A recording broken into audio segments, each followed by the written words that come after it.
Ассаламу алейкум, туғандар, қандайсыздар?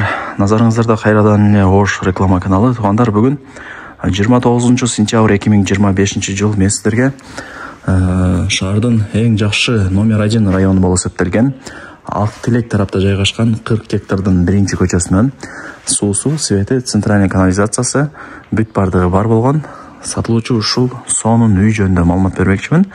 Кийинки ичеңиздерди алып келип эле жашай турган даяр үйлөрдүн бири, баасы, анан ээсинин номери ушул видеонун экранында жазылып турат. Эми жүрүңүздөр, келүү жолун сиздерге түшүндүрүп алайын. Мен турган жер, тугандар, бул Актилек. Келүү жолун түшүндүрөйүн. Актилектин круговойундагы МП заправкасын билесиздер? Круговойдун жанында. Заправканын артында өтсөңүздөр, мына асфальт көчө. Асфальт көчө менен күн батыш тарапка түз чыгып келесиздер. Анан сол тарапта карасаңыздар, бул Актилектин биринчи көчөсү. Ушул көчөнүн орто тарабына жүрүп барсаңыздар, 40-даректе сатылуучу үйүбүз жайгашкан. Үйгө дагы кирип келдим, тугандар. Мына воротаны ачып киресиздер. Жери 4 соток. Суу, свет, центральный канализация, кудук бардыгы бар экен. Топка, кыскасы кийин кечеңиздерди алып келип эле жашай бере турган даяр үйлөрдүн бири. Кала турган жерлери жок, уже бардыгы даяр. Өздөрү жашаган эле кадимки үйлөрдүн бири. Ал жакта болсо пультовый воротасы дагы бар. Пультты бассаңыздар ачылат, жабылат, бул жака 3 машина батат дегендей. Кызыл китеп, документ бүт бардыгы жайында. Ал жагынан кыжылат болбоңуздар. Видеонун аягына чейин зерикпей көрүңүздөр. Колдон келишинче маалымат берем. Вариант обмен жолдорун сурабапмын. Ал жагын ээсине чалып сурап айтып көрөсүздөр. Бул жак сөрү, өйдө турган арез. Ана жакта болсо очоо, самор бүт бардыгы каралган. Мына жагы болсо бак, жашыл зона. Сабыр кылсаңыздар, секин көргөзөм бардыгын. Бир эле газ жок, бирок газ жаккы күндөрдө келип калат экен. Тугандар, эң негизгиси центральный канализация бар. Так, эми жүрүңүздөр, үйгө киреличи.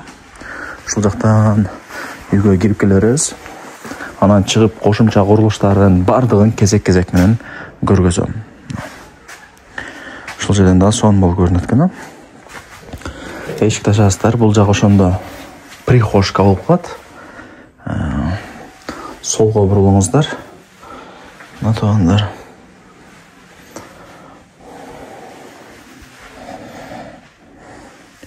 Оңго бурулсаңыздар, дагы холл болуп калат бул жер. Санузелим ал жакта болду, көргөздүм.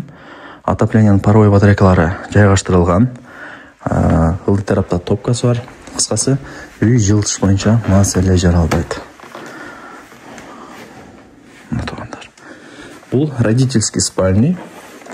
Бул жака жүрүп келсек, дагы бир комната, гостиный сыяктуу. Буюм тайымдарын ээси менен сүйлөшөсүздөр. Бул жак азыр ошондо 3-чү комната болуп атат. Детский комната катары эсептеп койдум. Мына жак 4-чү комната. Үй жалпысынан адашпасам ошо 190-200 квадрат метр чыгат экен, ошондо айтып коюп атат. Так. Бул ошондо 1-чи кабаты болду. Ылдый тарапта подвал дагы бар, сөттөгөндө үй полторашка.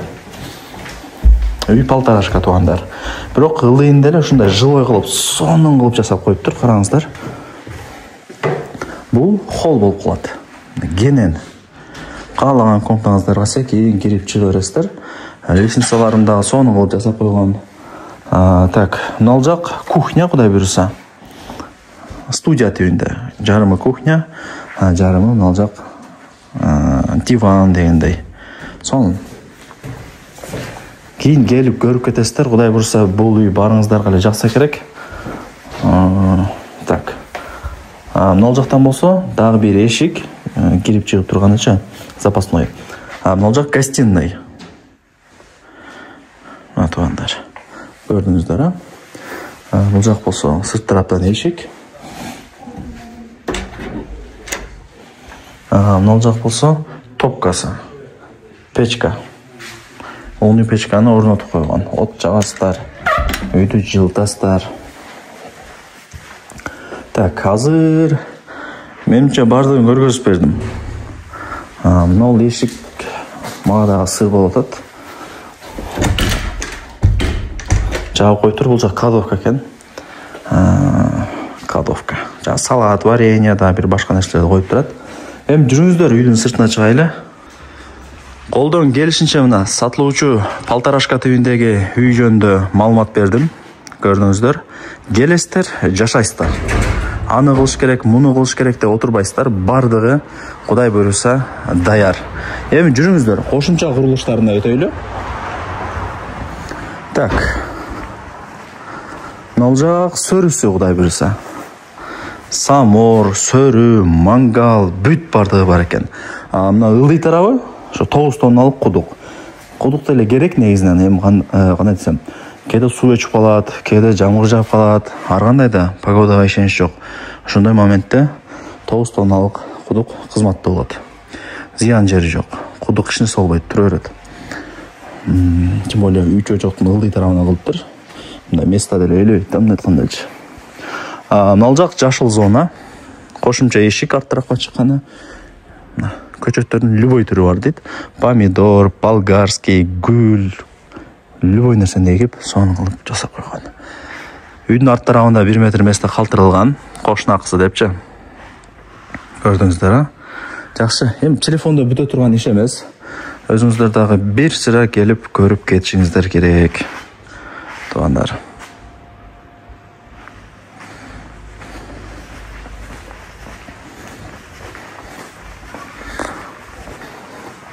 Так, азыр